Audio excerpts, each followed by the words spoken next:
সম্মানিত দর্শক শ্রোতা, পরম সৃষ্টিকর্তা যিনি অসীম দয়ালু, শুরু করছি তার নামে।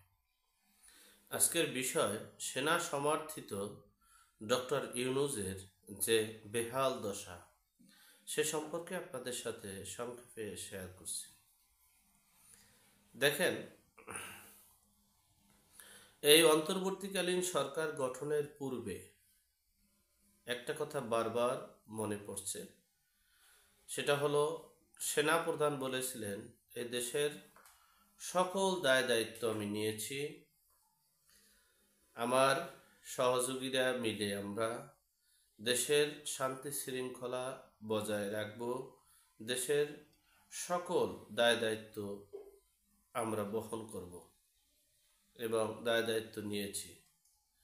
এর পরপরই রাষ্ট্রপতির সাথে প্রায় 3 ঘন্টা বৈঠক করে এই ডক্টর মোহাম্মদ ইউনূসকে প্রধান উপদেষ্টা করেছে।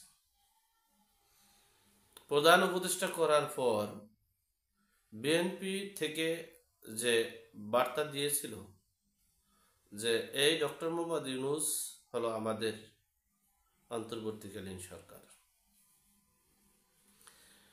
সেই কথাটা আমার স্মরণ পড়ে বারবার।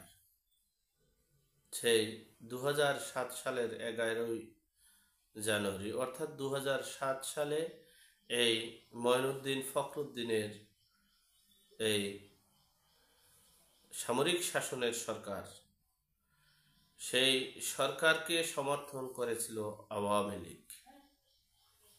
যাই হোক, সেই বিষয়ে দেখেন, এই মঈনুদ্দিন ফখরুদ্দিনের সরকারই কিন্তু বর্তমান সরকার চলছে, তবে তারা নিজেরা সরাসরি বহন করছে না, তারা এই ডক্টর মোহাম্মদ ইউনূসকে ব্যবহার করছে।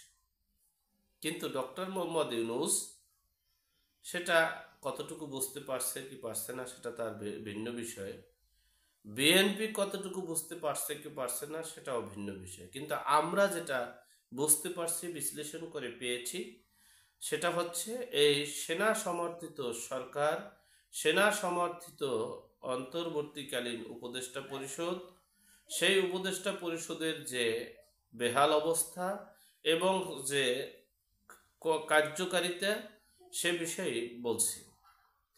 দেখেন, 2007 সালের কথা আর 24 সালের কথা, দুই কথাটা আমি একইভাবে রিসিভ করতে পেরেছি। আপনারা কতটুকু পেরেছেন জানি না, কারণ হচ্ছে বিশ্লেষণ করলে আপনার মত একরকমের থাকতে পারে, আমার মত একরকমের থাকতে পারে, কিন্তু আমি আপনাদের বলবো, আমি বিশ্লেষণ করি মাত্র, রিসার্চ গবেষণা করে যেটা পাই, যেটা কল্যাণ, যেটা পক্ষে বিপক্ষে বিশ্লেষণ করে থাকি।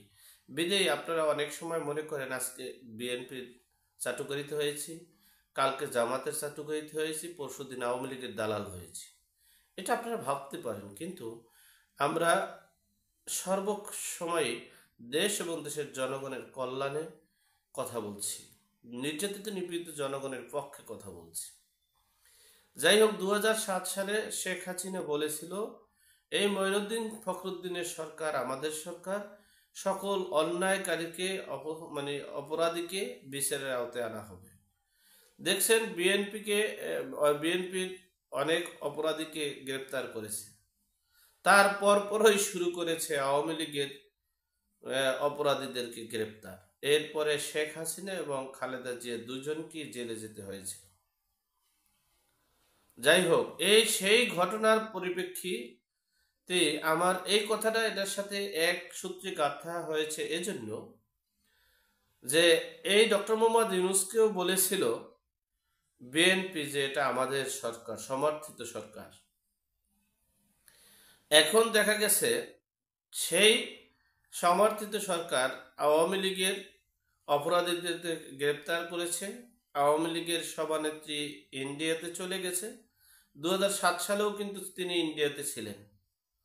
এরপরে আবার এখন অপরাধী ডেভিল হান্ট, যদি অপরাধীর কথা চিনতে হয় যে সেই 7 সালের, এখন বিএনপির অপরাধীকে ধরা শুরু করছে কেবল, সেই প্ল্যান এবং সেই মিশন নিয়ে আগাচ্ছে শুরু সামনের সপ্তাহ থেকেই। অর্থাৎ মার্চের প্রথম থেকেই বিএনপির ডেভিল হান্টদেরকে ধরা হবে। এরপরে হয়তোবা দু একদিন আগেও হতে পারে। এরপরে হচ্ছে খালেদা জিয়াকে যেভাবে হোক, যে সিস্টেমেই হোক না কেন, তাকে দেশ ত্যাগ করানো হয়েছে, অর্থাৎ দেশ থেকে বিদেশে তাকে চিকিৎসার জন্য পাঠানো হয়েছে। এরপরে একটা বিষয় দেখেন, সেই তৃতীয় শক্তি 111, অর্থাৎ যে -2 ফর্মুলা, সেটা তখন ব্যর্থ হওয়ার কারণ হচ্ছিল তখন মাঠে একটা বিপ্লবী সরকার, বিপ্লবী ছাত্র জনতা ছিল না। এখন কিন্তু বিপ্লবী ছাত্র জনতা আছে, বিদেয় তারা সেই তত্ত্বাবধায়ক সরকার গঠন করার